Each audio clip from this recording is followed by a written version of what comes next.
Welcome back to Church Online. Are you ready to dive in and talk more about our faith in Jesus? Great. Well, let's get started. Stand up and get ready to sing with me as loud as you can. Do I really have to eat corned beef hash from a can? Come join us by the campfire. Hang on for the loop.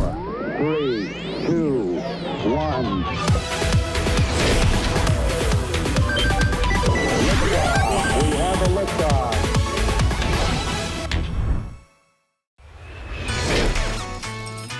I'm Ricky. I'm Jamie. I think this fire's fake. Well, I can't blame a guy for trying. This month, we've been learning survival skills to help us survive in the wild. And we've been learning some skills that help us in our daily walk with God. We've also been competing in the Loop Show survival games. Now, what we've been doing is we've been competing in different games, and the winner of each game got to choose one good treat from the picnic table of doom to put in their backpack, and one not so good treat for the loser's backpack. Jamie won one challenge, I won the other two. So now we're going to eat those things that are in our bags. Are you ready to eat what's in your bag, Ricky? I'd rather eat this cold marshmallow, but let's go for it. All right, the first thing that I got to eat after winning the Compass Challenge, the moon pie. Boop. And if you've never had a moon pie, it's chocolate, marshmallow, and graham crackers. Graham for short. You're on a first name basis with Yes. it. Okay, we ready? Mission control. It's really good. We have liftoff. Wow. And if you've never had corned beef hash before, neither have I. So we're gonna experience this together. All right. Ooh, I think I can smell it. All right. All right. Oh. This looks like vomit. I hate so many things right now. I thought maybe. All right. Well, we're just gonna go ahead and dig into this. You can hear it squishing. Okay. Bottoms up. Bottoms up. He's doing the only teeth technique. Did it help? Oh, I think it's going in the trash.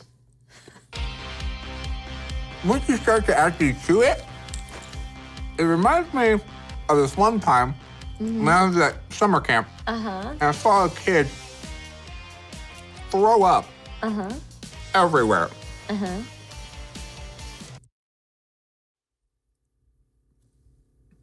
Wow. There we go. I'm impressed. There we go. Yes, everybody give him a round of applause. That was impressive. Oh, thanks, Loop Show. It'd be better than that. What? Not eating this ever. At all. What is fire? What makes things burn? In this film, we're going to study fire, what it is and what it does. We know some things about fire already. Fire gives us heat. It cooks our food and sometimes provides us with light. Fire does a great many things that are useful to man, but fire can also be dangerous. Because fire can be dangerous, we'll study it in a laboratory where we can experiment safely. What do we need to make a fire? Let's try to find out. So fires need three things to burn, and one of those things is oxygen. Now, what's interesting is that there are some times where it can feel like our faith is burning bright, like this candle. And then something comes along, whether it's a thing that we didn't expect at school with a friend who does something that hurts us. Maybe it's a question that somebody's asking that we don't actually know the answer to. Maybe it's a verse in the Bible that just doesn't make sense. It's something like that that comes along and it takes away the oxygen and the fire stops burning. What happens is your faith goes out, just like this fire. And I think it can be easy to freak out and try to figure out, what do I do now? But what I hope you realize is that you can ask questions. That questioning can actually bring oxygen to reignite that fire. You have permission to ask because God is bigger than your questions. And this isn't just something I'm making up because I like the way that it sounds. This is actually something that James, the brother of Jesus, said. He wrote this letter to the church in the New Testament in our Bibles. It's called James, named after Jesus' brother. And in chapter 1, verse 5, this is what James says to us. He says that if you need wisdom, ask our generous God. He's telling us that we have permission to ask. Then he says that God will give it to you. He won't rebuke you for asking. Now, what does rebuke mean? It's basically a word that means getting onto you when you do something wrong.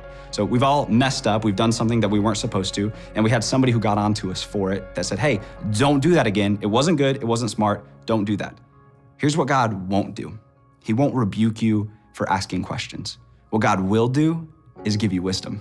Questioning will bring oxygen because God's wisdom is the oxygen that your faith needs to burn bright. But that's not all a fire needs. It also needs. Whoa! Let's hold on there for a second. I'm the internet, but you can call me Webbles. I'm rarely the voice of reason around here, but before we go giving you all the secrets for how to make fires, I just want to reiterate something. Fire is dangerous. You do not have permission to go starting fires every which way you want to. We're getting all scientific and making some metaphors. You do have permission to ask questions. You do not have permission to start fires. Yes questions, no fires. Got it? Just want to make sure we got that crystal clear. Okay, I guess, let's rewind a little bit and, yeah, that's a good spot. Unpause! But that's not all a fire needs. It also needs fuel, just like this candle, otherwise it's not gonna burn. And the thing about fuel is it's not always just gonna show up or fall into your lap. You're gonna have to seek it out. You're gonna have to be active in order to find the fuel that you need. So let's check this out. What's up, Judo Bob here, and again, this is not your normal infomercial material. This time, we're selling persistence, and persistence to hunt. Some of you might ask, what is persistence? And that's a great question, because I used to think, persistence. Well, I'm not an assistant, and I don't like purses, and does it have to do with my sister? Because I'm not a big fan of my sister. You know, by the way, Tiffany, sis, I love you. Don't kick me. Here's the thing that Judo Bob likes to do when he doesn't know a word he knows. He goes to the dictionary. In the dictionary, definition of persistence is firm or obstinate continuance in a course of action in spite of difficulty or opposition. Whoa. You know, let's simplify it for those, that might not know what that means. It basically means stick to it. You might even say persist, stick to it. And I know that's kind of a mouthful too, but if you have a mouthful of ice cream, that's not a bad thing, right? Here's the thing, you guys, we can't passively wait for our questions to be answered.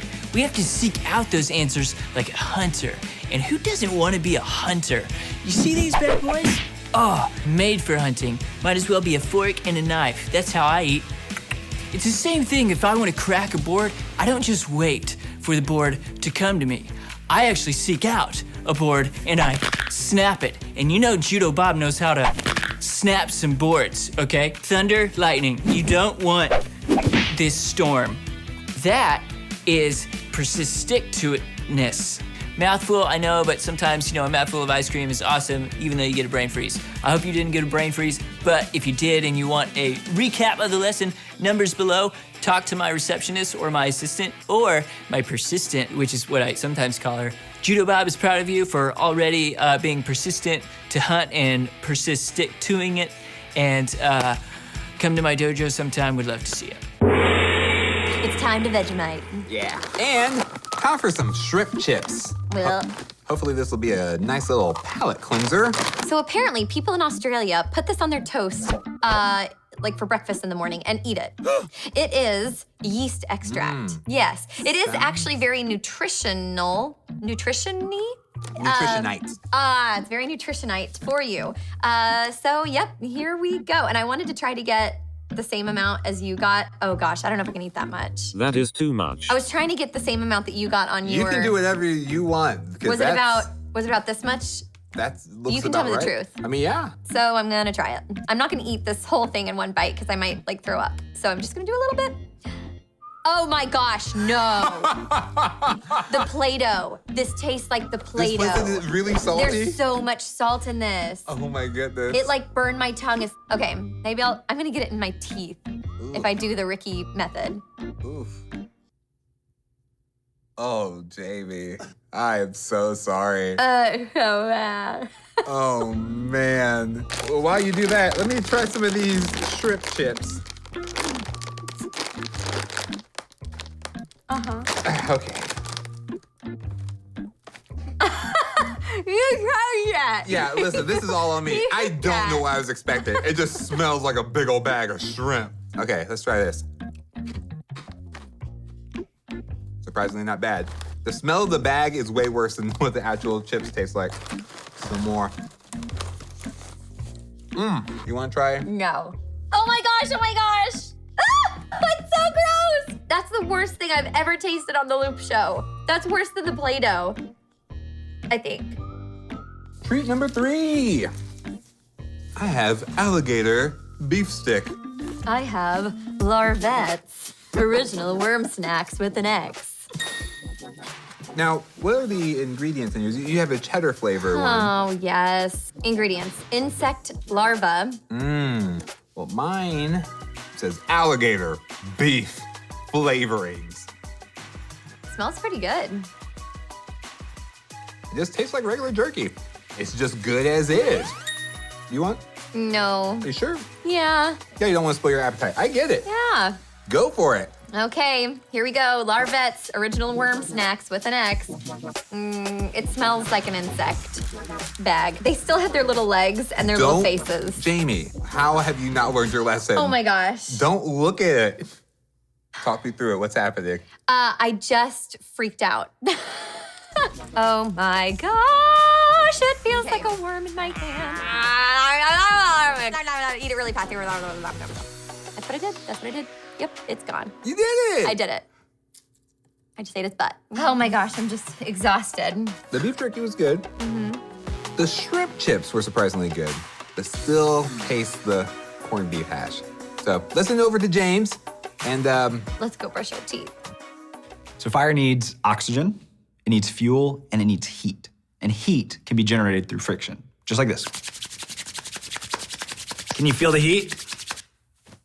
Yep, that was hot. Here's what's interesting is the fact that God created our lives to involve mystery, to involve challenges, to require questions. And what I hope as we've been learning this together that you've realized that questioning is a valuable survival skill for us to live meaningful lives and to better understand who God is and what that means for us. It's interesting because questioning, we learned earlier, brings in oxygen, but questioning also provides the friction that we need to create the heat that will sometimes reignite and strengthen our faith. Now, questioning is not for the faint of heart. It requires asking, it requires hunting, and it requires listening. It's not easy. It takes grit to keep grinding until a spark is ignited. But that's okay, because even when the answers don't come easy or they don't come right away, you have the permission to ask. You have the persistence to hunt, and you have the patience to listen. So when you have questions, ask God, help me with this. And thank God when He gives you an ember that will ignite the flame. How do you deal with questions in your journey with God? Ask. You have the permission. Hunt. You have the persistence. Listen. You have the patience. Just like it says in James, God has wisdom waiting for you. He wants to hear your questions, and He wants to watch your faith burn brighter.